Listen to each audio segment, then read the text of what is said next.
Welcome to Dearly Departed Online. I'm Scott Michaels, the creator of Dearly Departed Tours and findadeath.com. This is my venture into audio internet.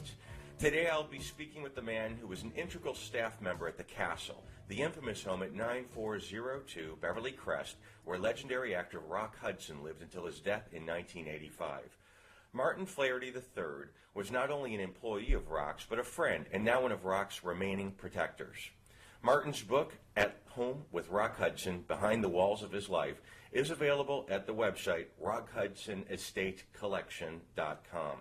It's a beautiful, oversized paperback with hundreds of colorful photographs, not only of Rock in the house, but of Rock's personal records, phone bills, birth certificate, passport, correspondence. It's not a precious book, fiercely denying any of the legendary, colorful behavior at the castle, nor is it a trashy memoir. It shows a side of Rock that's rarely seen, the man who loved dogs, had a green thumb, enjoyed needlepoint, and answered his own front door and telephone. The book is a loving, honest account of the likable Rock Hudson during that time in a world before AIDS. Martin was recently featured on The Will, the estate of Rock Hudson on Discovery ID, to discuss Rock's final arrangements and the infamous scandal involving Mark Christian. So we wish a happy welcome to Martin Flaherty. Thank you for making yourself available. No, you're very welcome. It's my pleasure to be here. Tell me a little bit about your beginning with Rock and the Castle. How did you hook up with all of that? Well, I was answering a job board ad on the UCLA job board, and it said needed handyman around the house. And so I went up to the house.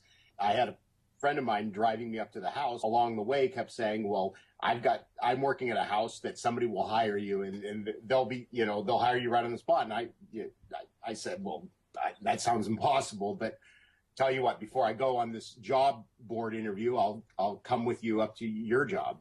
And ironically, they happened to have been the same place. And I went up there, and they kept walking me around saying, "Rock Hudson likes this, Rock Hudson likes that." And they go, "This is Rock Hudson's house." And finally I said, "Who's Rock Hudson?" And they said, "You're hired." So I guess they appreciated the, I imagine they would have had a lot of sycophants up there that would have probably killed for the job to have been that part of the whole scene. Uh-huh. Now, I've read a few books, including your own, about Rock, and there were three people that were the men closest to Rock. There was Mark Miller, there was George Nader, and there was Tom Clark. Can you differentiate who each of those were? Yeah. Mark Miller and George Nader were a couple. George Nader is my godfather. They were together for 55 years. George passed away February 5th, 2002. Mark Miller's still alive. He's the survivor of that situation.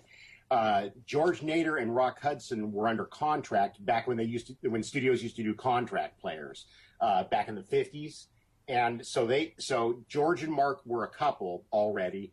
George and Rock were under contract at Universal Studios. They became friends. The studios encouraged them to hang out because they like, their stars being seen with one another. So they all became really close friends. Funny little side story. It ended up that they kind of used to pool their money when they weren't stars yet, and to pay rents and bills and such. And Rock kept saying, "Well, my landlady's a bitch, and we need to pay my rent because she'll evict me and all this other stuff." And then and George kind of goes, "Your address sounds really familiar." And it ended up that Rock's landlady was George's aunt. Oh, wow. Yeah. So they all were friends, and then George got glaucoma in the early 70s and had to retire from acting because the key lights would have blinded him. They started falling on hard times. Rock then hired Mark Miller as his secretary in 1973. So they remained friends that way. Now, Tom Clark was Rock's life partner. Tom and Rock were together for well over a decade. Tom was the stability in Rock's life. They were together actually till the end. They were on a timeout, let's say, when Rock met Mark Christian. So Mark Christian was the lover that sued Rock's estate. Mark Miller was Rock's secretary. I was Rock's estate manager. George Nader was life partners with Mark Miller, and Tom Clark was in and out the last 2 years. Now, is Tom the only member of Rock's intimate circle that, aside from yourself, that has actually written a book about Rock? Yes, that I know of. Yes, yes. There are a lot of other books written out there by a lot of other authors. The official Rock Hudson book, which was written by Sarah Davidson, called Rock Hudson, His Story, she came into the picture 3 weeks prior to Rock's passing away. And by that point, Rock was not even coherent. Mm-hmm. So any interviews she got with Rock were from a very, very sick person. And then she was interviewing all of us around the estate. And at that time, Rock was either dying or passed away. And so the mood is that you just don't want to give a story at that point, you know. So her timing actually was kind of a little off, and she had to kind of conclude and embellish a lot on her own with her stories. So in my book, I spent years actually making sure every single detail was as accurate as I could possibly get it. And from what was said to what actually happened to timelines. So in my book, it's as accurate as it gets. Mm-hmm. How long was it before Rock became really ill till the very end? Was it a year? Give me an idea of the time period. All I can say is that when Rock went away to the Ambassador to do the Ambassador in Tel Aviv with Robert Mitchum, he was starting to get sick then. He was starting to show signs. When he did Vegas Strip Wars, he was sick, and I was asked to go with him to kind of like, you know, keep an eye on him up in Las Vegas. So I was up in Vegas with him, and we filmed that. The timelines off the top of my head, I don't even know. I'd have to read my book. Fair enough. I just, you know, because you said that the woman came in to do the biography, and she had about 3 weeks to do it. And I just wondered if you know, if it was still I guess did they have the foresight that this was the end for him? I mean, they must have, of course. Oh yeah, 3 weeks before Rock died, he wasn't coherent. Or I mean, 3 months before he died, he wasn't coherent. They were, you know, in those days, they just did everything they possibly could, every machine just to keep him alive. Mm-hmm, you know, mm-hmm. he was a living machine. Yeah, no, I mean, he had the means to do it. Interestingly, when I was doing this research, he's responsible for careers like David Hasselhoff and Lee Majors. If it wasn't for Rock, these people we wouldn't know who they were. Is that right? Correct. Rock was a regular person. He was a truck driver before he became a movie star. Mm-hmm. He actually tried to do acting in high school, but he couldn't even get parts because he couldn't remember his lines. Mm-hmm. Mm-hmm. And so he came out to California, and he was just a regular guy like anybody out there. And he was very generous, and he was one of those friends of yours that you have that made you belly roll laughter. Mm-hmm. And so because he was such a regular guy and didn't have this omnipotence surrounding him, he loved to help people. He helped like David Hasselhoff, Lee Majors. He would ask, you know, that friends got roles alongside him, and he helped a lot of people. He and Elizabeth both said that, hey, I should become an actor. And so they got me into some of the acting schools around, one being the Debbie Reynolds School, you know, Harvey Lembeck, studied under Helene Beck, the Van Mauer Academy. And these were hard schools to get into at the time. Mm-hmm. So I'm kind of an example of how he tried to help. Of course, I didn't like myself in front of camera. So, you know, but it led to my occupation today, which is that I'm a location manager for the studios. I find the locations, you know, and then I permit them. And then when we're filming, I'm in charge of the set. And so it led to my career as well. Mm-hmm. You see? So he and he loved it. He enjoyed it, you know. He just liked bringing his friends along for the ride and right. Yeah, like, awesome. Like everybody talks about, but not many really do, which is really good. Yeah. Yeah, no, I mean that's a rarity too. I'm sure in Hollywood you get a lot of those, a lot of people blowing smoke, literally. So Rock was married at once, and I wondered if Phyllis Gates, his wife, she passed away not that long ago, did she? Right. Did he have any contact with her after their divorce? Yeah, of course. After she was extorting him for everything. Yeah. In my next book is the true Phyllis story. Now, I wasn't around when it happened, so I specify that in my story, that the stories that I've heard are from Rock and all the people around Rock that were around when they were married. Now, the situation is with Rock and Phyllis's marriage is that so many places have I read and heard, and once again, this is an author's opinion, that they got married because there was that one magazine in the 50s that they were going to out Rock, and the studios negotiated with them. No, we'll give you Tab Hunter. Actually, I've heard, and you can out Tab rather than Rock, because Rock's was a top box office star at that point. and these are the stories that I heard because, as I said, I wasn't around.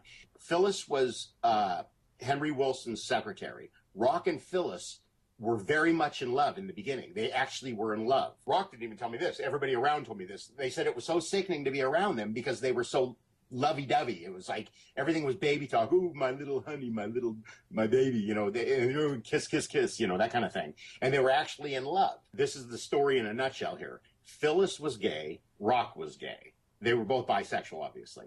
They got married. You know, they stayed monogamous for a while, but then actually Rock stayed away from his male partners and stayed monogamous to Phyllis. And so they agreed that they would both stop.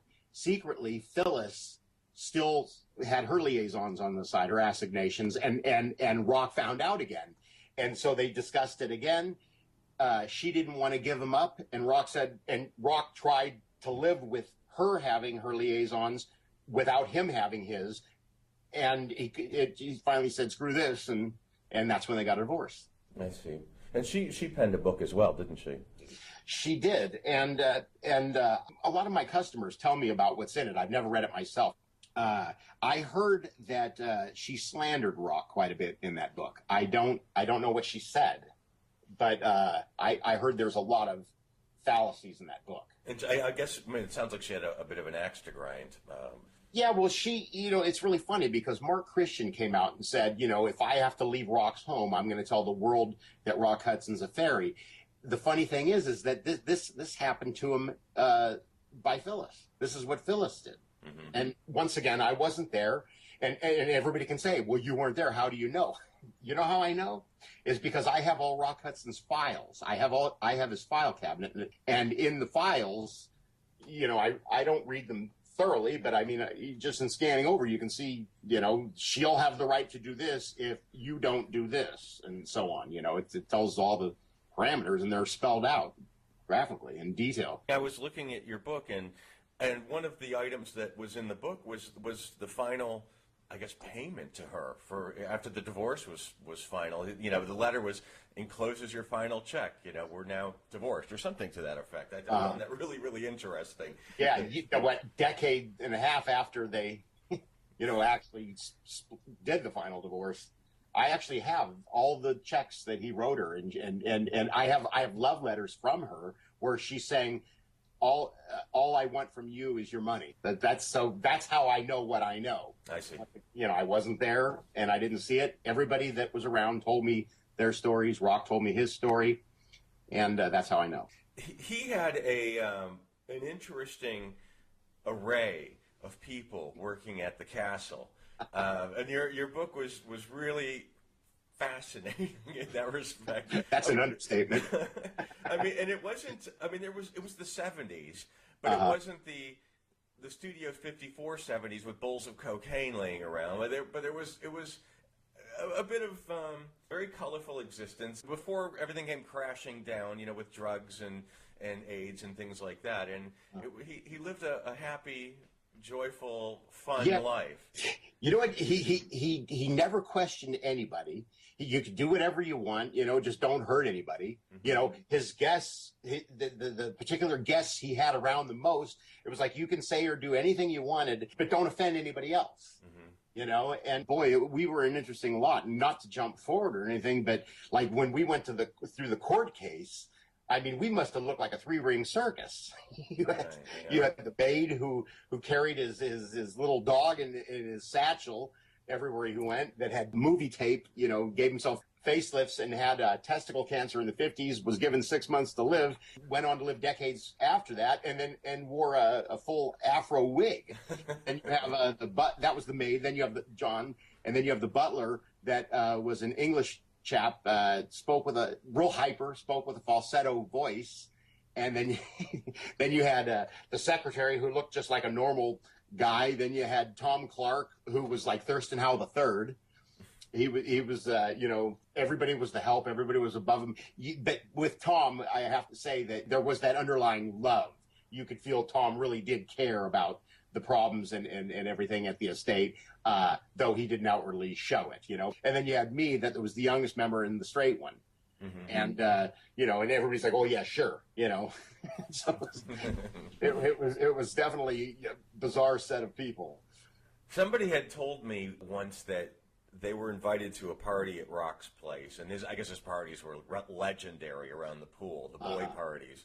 They told me that it was a black tie event, and they showed up, and that was all the men were wearing were black ties. Oh yeah, is that sort of thing true? I mean, was that sort of party going on? Oh yeah, he had parties like that all the time. Actually, in my next book, I break down all the events. Okay, he had parties that he loved to help people. And when I say help people, I mean everybody, like not with just acting. He loved to stimulate economical growth. I mean, he would hire bands at his parties to give people jobs. He would have parties where he would hire male models to walk around in scantily clad nothingness, just to give people. Of course, he liked having purely unselfish. He would give them jobs. Another thing, he always had theme parties, and he had all the holiday parties, and I broke it down and like month to month. Like here, I'll just read an excerpt out of my next book. Like February, Valentine's Day. The celebration for this day was usually for couples. And couples would sometimes agree to share partners with one another. They would play the keys in the basket game sometimes. This game was not for everyone, certainly, but for those who participated, one member of each couple would put their car keys in the basket. The other member of each couple would pick out a set and new pairing. I mean, I break them down. October, Halloween, people would have to come in costume or they couldn't get in. This party always had a string of sex attached to it, more so than others. Past guests knew exactly how this party would go and clamor to get in. They knew that to dress and hide their identities as much as they could, all the while keeping the outfit as sexy as possible. Costumes worn by the guests were made to give total anonymity to the person wearing it. Guests were bold and I'm sure drunk. And in those parties, you could just walk up to another person and ask for sex, yay or nay. And if if no, you go on to the next. And people at those parties would be in costumes where everything was revealed. So they're like, I'm sure the eye contact went down to the crotch eye contact, and it's like yes or no was the answer given from that point. They would have a best costume contest at those parties, and the best costume contest, the winner could go around and choose anybody there that they wanted to take, for the assignation. And once again, all the guests were aware that it was like this kind of a party ahead of time, and there were no strings attached. A lot of situations, nobody even knew, even after the whole thing was done, how it went, who they were with. Those are the 70s. Yeah. I mean, that ended quick, with Rock getting sick. Yeah, I mean, actually, see, in my next book, I actually break every holiday down, every party he had. You said there were a lot of people there that went because of the anonymity. Were there people, you don't have to name names, but were there people that were not out of the closet, gay men mostly, I would imagine, that was who attended the parties? Were there people there that are well known that really made you go, wow, I didn't know about that guy? I never knew, of course. And there's probably still around, as in not out of the closet. I would imagine there are one or two of those. Yeah, there's actually. I mean, of course, I kept it to myself. I said, oh, my God, I would have never guessed so many times. It's amazing. How interesting. Yeah, I was chased around some of those parties myself on many occasions. Saying, oh, no, I watched you all my life from when I was a kid. That was a kid's television show. Are you kidding? Oh, my God, that would be so funny. Oh, God, it was fun. Now, when you were working with Rock, sometimes you would work for other people. I don't know what the term would be. He would loan me out to others. Okay. Now, I can imagine you had I'd just be curious if you could give me a couple of sentences about other people that you had to do with or worked with that you mentioned in your book, like Elizabeth Taylor, for one. Elizabeth Taylor was great. I was loaned out to Elizabeth. She wanted to remodel her master suite, which was the whole upstairs of the house on Nims Road in Bel Air. I hadn't known her prior to this, but we became good friends. And because she, since I was Rock's friend, she was very friendly. I mean, I actually would sit and have. She was actually doing private lives, touring around the world with Richard Burton when I worked for her. She invited me to her opening in Los Angeles at Madame Wong's West.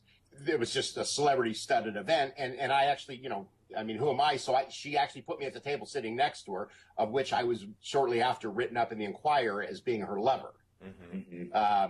No, she was a great lady. So I remodeled her master suite. There was a lot of fun with Elizabeth. Roddy McDowall was another person that was just a genuine heart and a really, truly nice person, and was a good friend of Rock's, who was, a lot of people think that all these people were good friends with Rock's. Well, in that last 10 years, they may have been before I came in the picture, but in that last 10 years, I mean, Roddy was one of the ones that was there a lot. Elizabeth wasn't there all the time, but Rock and Elizabeth kept in close contact all the time. I used to go with Rock over to Elizabeth's house and party with Elizabeth. She was good friends, and I know that because they saw each other usually over Elizabeth. She didn't come over to the house too much, although she was there, you know, for a lot of lunch engagements, and she was there for all the parties, of course. Not all of them, but no, well, and I love the story of you and Elizabeth and Rock and Carol Burnett at the taco stand. Oh yeah. I don't want to take away your stories from your book, because it's fun, these casual moments that I don't know, they're just fantastic memories. What about did he ever talk about people like Marilyn Monroe and James Dean? I mean, these are the people he worked with, and they become out of this world crazy famous. And these were just people he jobbed with, people he just did work with, you know. And I imagine they were these huge icons at the time Rock was still around. Did he ever talk about them? Yeah. Let me start off with Marilyn Monroe. He always spoke highly of Marilyn Monroe. He always thought she was sexy, as do most people. Yeah, he narrated that Marilyn Monroe special, of course. He didn't, never personal type stories about Marilyn. So he worked with James Dean on Giant. Let me just kind of back up a little. Elizabeth Taylor's one of those kind of people that always has to have somebody around her, because somebody will walk up to her on the street and go, "Oh, I'm such a fan of yours. Oh, and my grandmother's sick, and we need money for her medical bills, and my kids need to go college tuition," and she'll start writing the check, and she needs people around her to say, "No, Elizabeth, let's just go on," you know, because she's a really friendly, somewhat naive to the ways of the world type of person. She always stuck with the underdogs in life. So with that antecedent, she was working with Rock on Giant, and James Dean was working on Giant. I think that was James Dean's third film. The stories, I asked them both. I said, "What do you guys think of James Dean?" And they told me this long story that I go into detail in the book, but quickly, James Dean acted very unprofessionally. He wouldn't show up to the set. He would be found in bed without any kind of a good excuse, you know, as to why he didn't show up on the set. And in the meantime, Rock and Elizabeth were aged in that film, so they would spend 3 hours getting into makeup. They were out in the middle of nowhere. Even if you did see a car pulling up to the set, sometimes it was over an hour just to get to the set. You'd see the dust trail of the car coming up. They told me, you know, it angered the producers, but then the producers realized that James Dean had been shot in so many scenes that, you know, they had to weigh in on is it viable to fire him and get somebody else and refilm all these scenes, and James Dean knew this, and this is what Rock and Elizabeth told me now. They knew that the producers, they had to stick with James Dean and put up with his antics. That doesn't go over too well in the Hollywood circles. And James Dean probably wouldn't have been hired on another film. He probably would have been blacklisted after that film. Right after filming that movie, Giant, he was in a violent accident where he died. Because of that, out of respect for the dead, none of these stories were ever told. And it wasn't until years later that I said, "What'd you guys think of James Dean?" That they then told me that story, that he wasn't very professional. He was a rebel. Right, and the irony being that Giant was a really fascinating film, but it may have gone along the lines of, I don't know, another epic that it's rarely, you know, Exodus or something like that isn't really. Jimmy made it sort of immortal, you know, in a sense, because he died so young, and it was his third film, and he died the day after they finished filming, and became more of a curiosity for people, and now it's become, you know, this sort of classic epic. And Did you like that James Dean photo I had in my book? I did. Oh yeah, the one where he's eliminating. And then I put a quote underneath that. That's pretty funny. Did he ever? That was Rock's photograph, by the way. That was Rock's personal photograph. I took that picture of Jimmy. That's so funny. I have that original photograph. Yeah.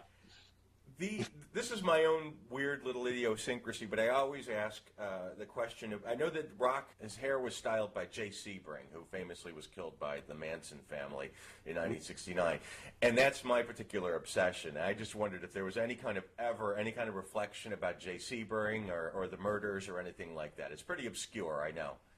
Yeah, no, we never discussed that. Once again, Rock was one of those people that gets you belly rolling laughing. And I mean, usually those kind of people, it's just what's going on at the time, you know? So no, he didn't like to talk about a lot of the negatives in life. The funny thing is that when Rock was sick and dying, one of my jobs was to answer his fan mail. And no governments were getting involved in finding a cure because everybody at that point thought it was either gay or a drug user, and people thought, well, that's not me. I'm not in either of those categories, so it's not going to affect me. Then all of a sudden, Rock Hudson, with all the money in the world, the fame, he was friends with then President Reagan. If he can get it and die, then anybody can. And he brought the attention of the world to that dreaded disease. After the 60,000th letter, I went to them and said, hey, why don't we ask for $1 from everyone, and that would be $60,000 towards finding a cure. Well, the funny thing is out of the first 60,000 letters, there were exactly 9 derogatory in there. Mm-hmm. And the funny thing is it would cheer him up. He wanted, every time there was a derogatory letter, he wanted to read that. You faggot, burn in hell. And those are the ones that people gravitate towards because, I mean, it's nice. It's always nice to get compliments, but the negative ones, they usually say really specific, interesting things. And, yeah. One of the famous rumors about Rock Hudson was the infamous wedding. As I understand it, there was a party, an annual party in Provincetown or Fire Island that had an annual party, and these gentlemen who did it, as a joke, made it into a wedding reception for Rock Hudson and Jim Nabors, and they sent out mock invitations. And I remember being, I don't know, maybe 10 years old in Detroit, hearing about Rock Hudson and Jim Nabors getting married. I'm just curious, because Rock was pretty laid back as far as his private life went. He was careful, but not that careful with his private life. But how did that rumor, because I imagine that happened around the time you were with him, working with him. Actually, I think it was right before I came in the picture, so I didn't experience that. But what I was told by the secretary at the castle was that they did date. They did it. Now, I do have pictures of them together, and I was told that they did date. But then when this party invitation and everything came out, it was a joke. It somehow got public. And then when it did go public, it actually made them so they couldn't even be friends the rest of their lives. But I heard that they did date for a short while, but then as soon as it went public, they stayed away from each other because back in those days it would have ruined their careers, and their careers weren't peaked yet.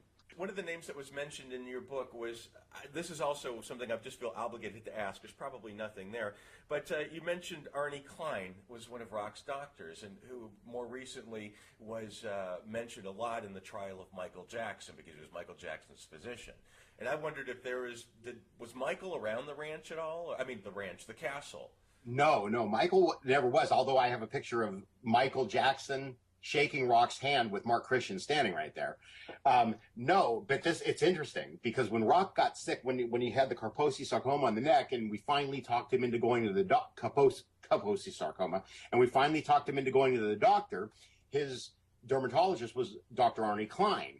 Now, I used to take him down to Dr. Klein's office in Beverly Hills, and when he would go in with the doctor, I would sit in the lobby and I would bullshit with the receptionist. The receptionist is the mother of Michael Jackson's children.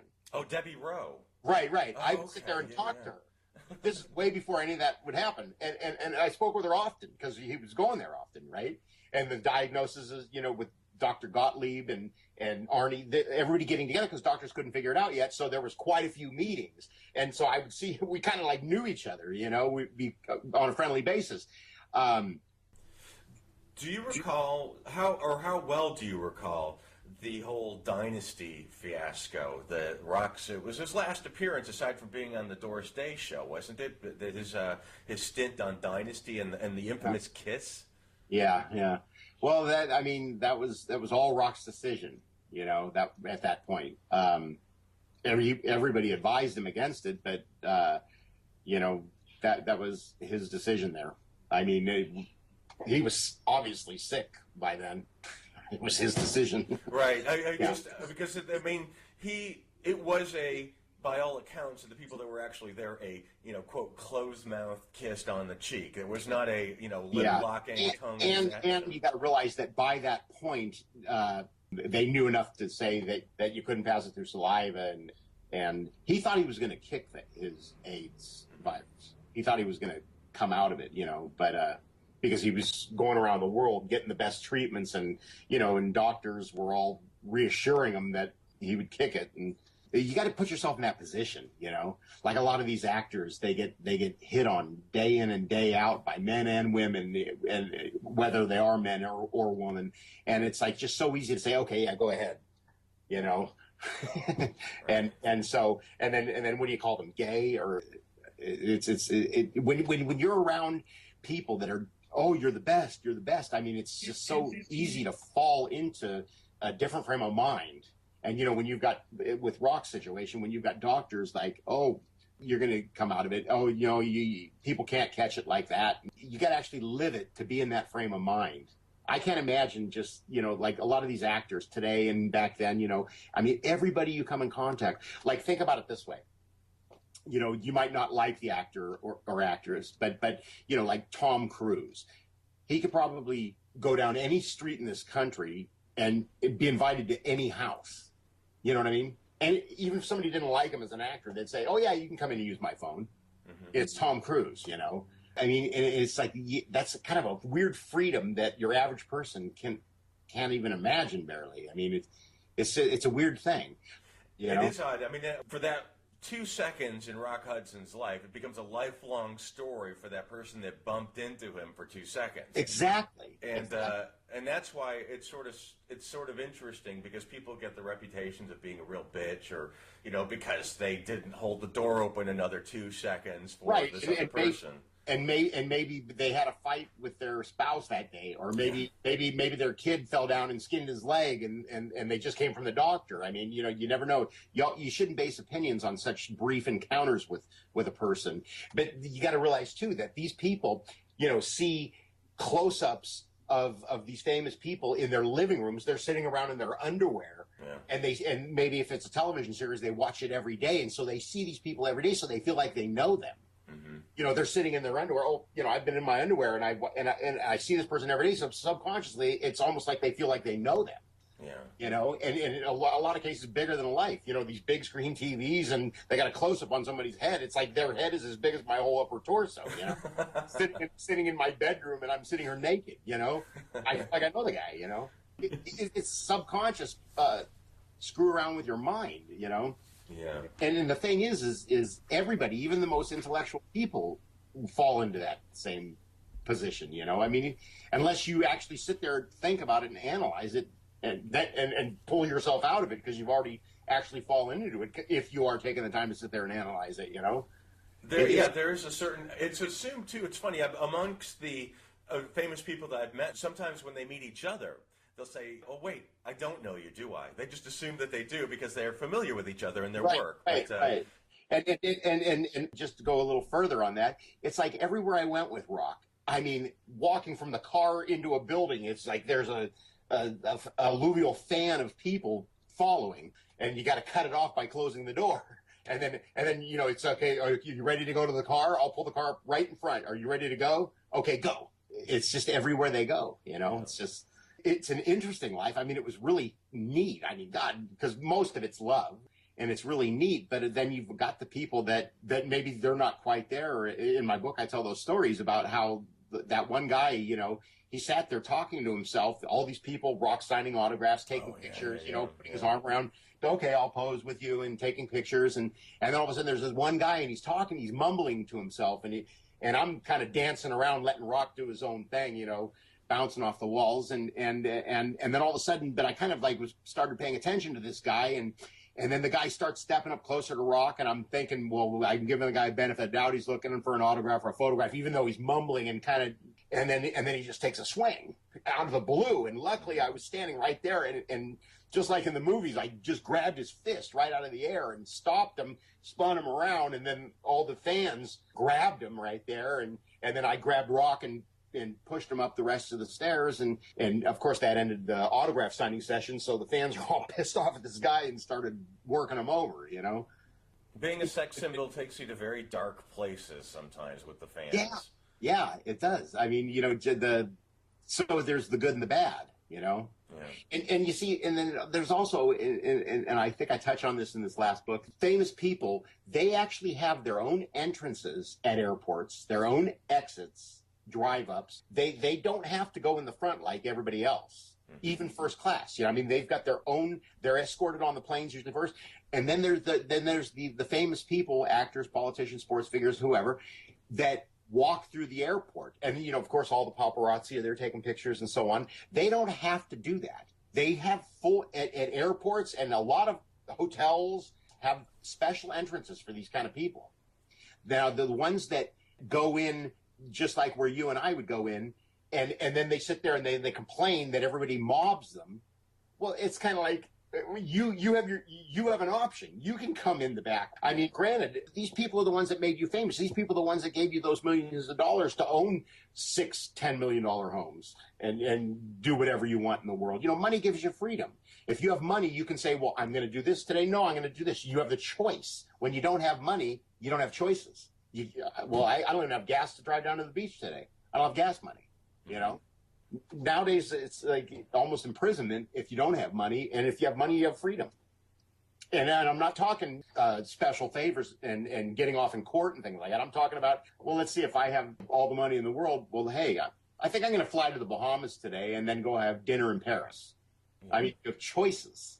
You can do whatever you want. I think that a lot of people, that sort of manipulating their fame, in a sense. It's like a fix. I remember the movie Soap Dish with Sally Field, and when she was feeling kind of down, she'd go to some suburban shopping mall with her assistant, and she'd be on an escalator, and her assistant would pretend to be just a person, and she'd go, "Oh my God, there's so and so from the soap opera," and then she'd get mobbed, and it was like her weird little fix of her fame bug that because people, when they want to be famous, that's a neurotic need, and they're usually neurotic people, and you know, so there's the need to please and to feel I don't know. They are neurotic, and you know something that's interesting. You point that out because Rock was one of those ones that wasn't. Mm-hmm. He was one of the few that weren't. He didn't have any kind of neurosis like Elizabeth Taylor. Elizabeth Taylor was the nicest person in the world, but at the same time, she kind of grew up in the studios. So she didn't grow up and then become a star like Rock did. Mm-hmm. You know, she grew up, what was that, Black Velvet? And I think she even did a commercial before that. So she was real young, you know? Yeah. And she grew up with that sheltered and oh, you're the best type of thing around her all the time. Whereas Rock, you know, grew up humble beginnings and, you know, Midwest, and then got it. So he was able to, you know, have a life and kind of, you know, mold his life and then go into fame, and and he wouldn't let it taint. He didn't let it go to his head, you know. Yeah. So that's kind of neat. Yeah, it's interesting. He was such a nice guy, man.